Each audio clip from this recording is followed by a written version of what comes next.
We're going to turn to Bruce Willis. It has been almost 3 months since his family announced the actor would be stepping away from his career after being diagnosed with aphasia. Time now for some of the biggest trending stories. We have a health update on actor Bruce Willis as his wife prepares to release her upcoming book. Bruce was first diagnosed with frontotemporal dementia. Bruce Willis wasn't just an actor. He was an icon. For decades, he played memorable characters who were unstoppable and saved the world from evil villains with a manly smirk on his face. However, the man who has made so many memories for hundreds of millions has lost his, and right now he is in a terrible situation.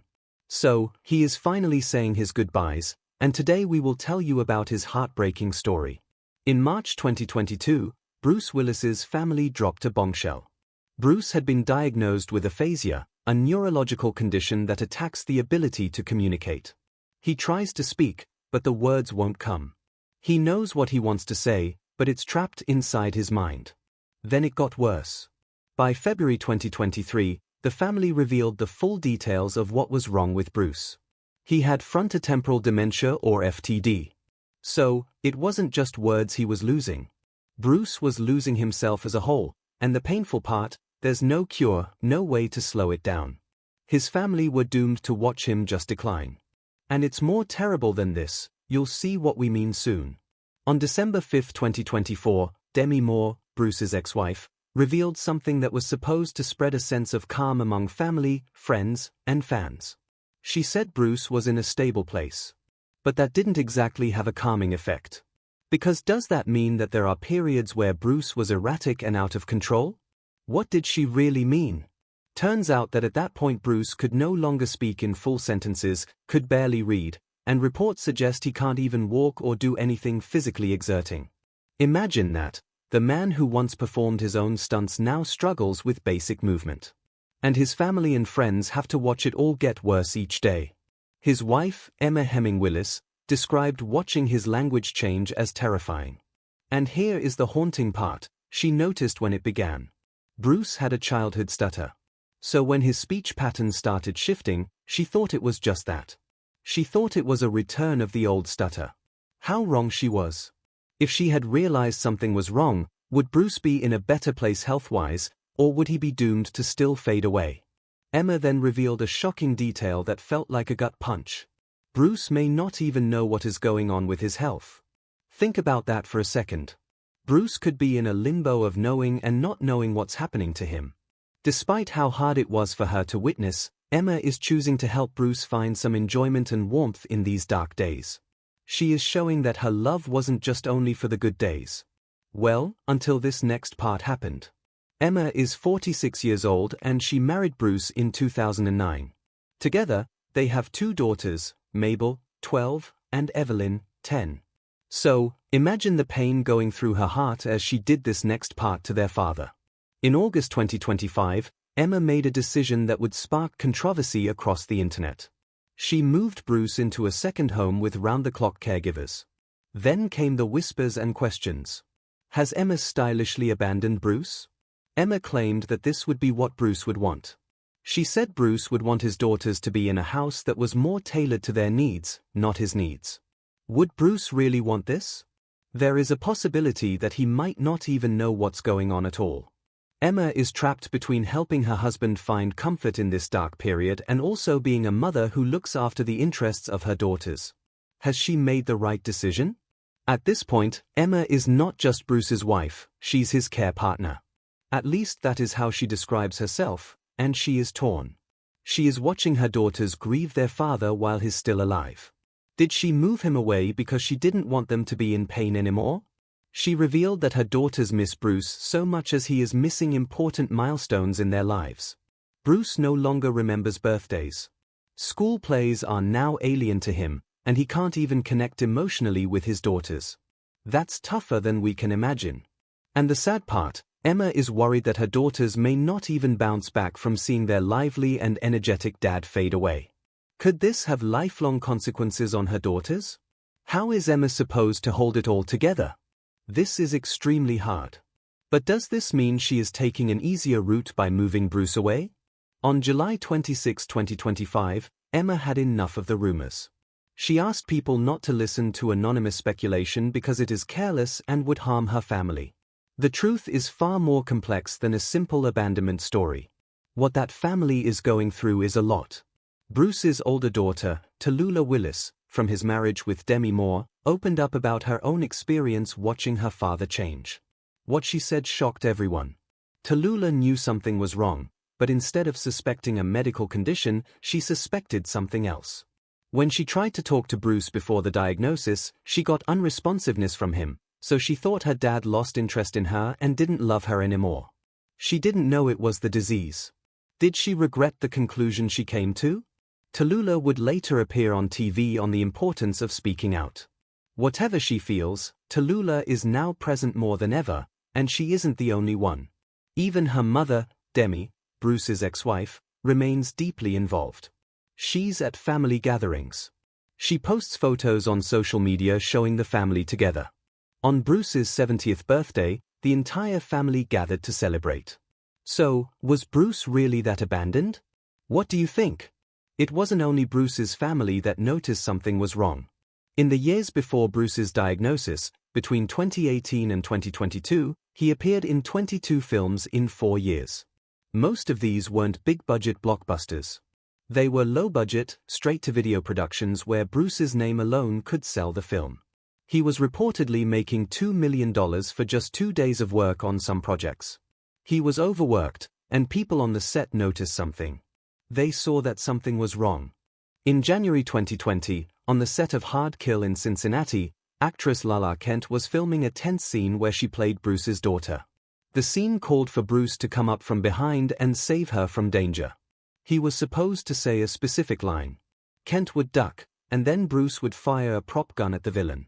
The first take, Bruce fired the gun on the wrong cue. Kent's back was to him, so she didn't realize what happened. No big deal. Let's reset, the crew said. But what if someone had gotten hurt? They did the second take and it was the same thing. Bruce fired early again. A crew member later told reporters that they always made sure no one was in the line of fire when he was handling guns. Was this enough precaution? Think about that. This was post-Rust, post-everything we learned about prop gun safety.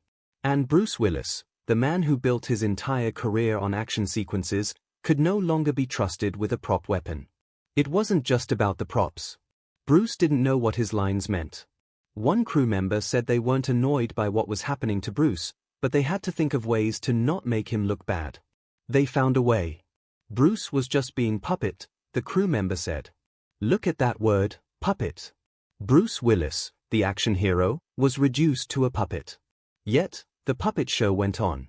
In September 2020, Bruce was filming Midnight in the Switchgrass with director Randall Emmett. There was a scene where Bruce needed to kick open a door. Simple, right? Bruce Willis had kicked down hundreds of doors in his career. Except this time, he couldn't do it. Take after take after take, he couldn't understand what was being asked of him. Several crew members who were present told the LA Times that Bruce needed to have his lines fed through an earpiece because he could no longer remember them. A stunt coordinator tried to guide him. Emmett, the director, tried to physically demonstrate what Bruce needed to do. Nothing worked.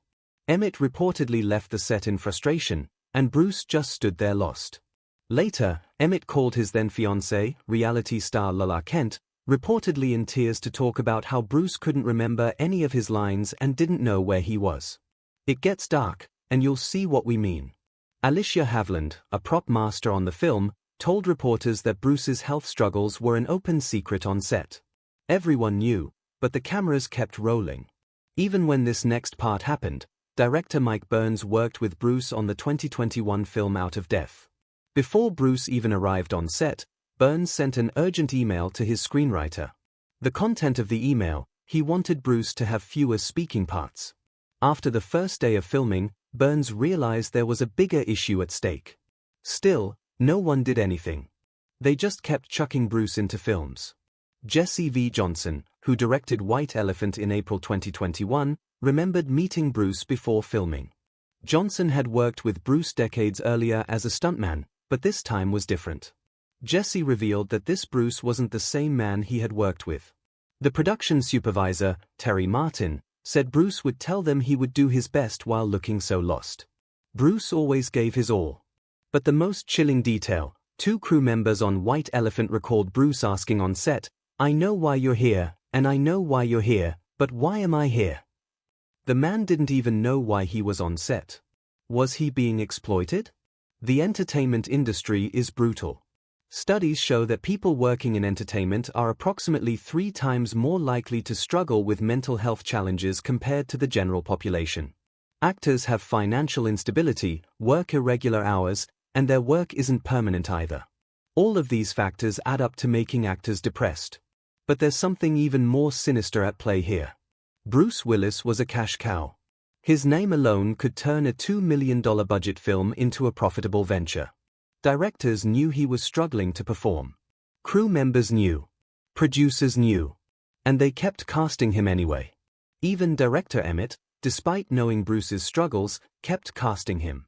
Anna Samansa, Emmett's former assistant, revealed that he and his business partner needed money. They discuss making another Bulls **** Bruce Willis movie. Would you look at that? Emmett denied everything, though. He said he never exploited Bruce and didn't know he was sick. But Emmett has a reputation for shooting bad films with older action stars. Could he really have been exploiting Bruce? He even said there was no time he cried to Lala to talk about Bruce. Emmett and Bruce had been working together for years. During those times, Emmett claimed Bruce had always seemed lively. He enjoyed being on set, playing golf, going to dinners, and even being with the crew. Emmett said if Bruce had not wanted to be on set, he wouldn't have been there. He claimed Bruce was among his closest friends, so he couldn't do anything against Bruce's interest. So, who is telling the truth, Emmett or his assistant Anna? After Out of Death, director Mike Burns told his associates that he wasn't going to cast Bruce in any of his films again. He was even happy when Bruce revealed he was taking time off. What Mike didn't know was that the time off was going to be permanent. Jesse V. Johnson, after White Elephant, made a similar decision. He said that he felt uncomfortable with how Bruce kept working. But others, they just kept filming. But here's the thing, why did those close to Bruce allow him to keep working for so long? Why didn't his wife and older daughters stop him? Was it financial pressure? Was it Bruce's own desire to keep working? Was it something darker, an industry that would squeeze every last drop of profit from a fading star? Or was it a combination of everything? The stress of working so much can't have been healthy.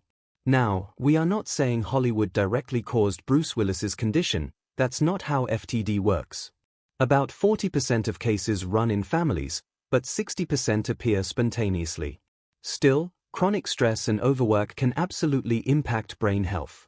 It wouldn't be the first time working physically hurt Bruce. His wife spoke about how Bruce had long lived with a lasting condition stemming from his work on Die Hard. The loud explosions used in the film caused Bruce some problems. Think about Bruce's career: 4 decades of action films, explosions, stunts, the physical and mental toll of maintaining that intensity year after year. He loved his job and loved to work, colleagues said. But at what cost? Research shows that chronic stress can accelerate cognitive decline. The constant pressure to perform, the grueling schedules, the physical demands, all of it compounds over time. And when you're Bruce Willis, you don't get to tap out early. You're the brand. You're the product. You're the reason the film gets made. Until one day, you're standing on a film set asking, "Why am I here?" But here's the thing about Bruce Willis.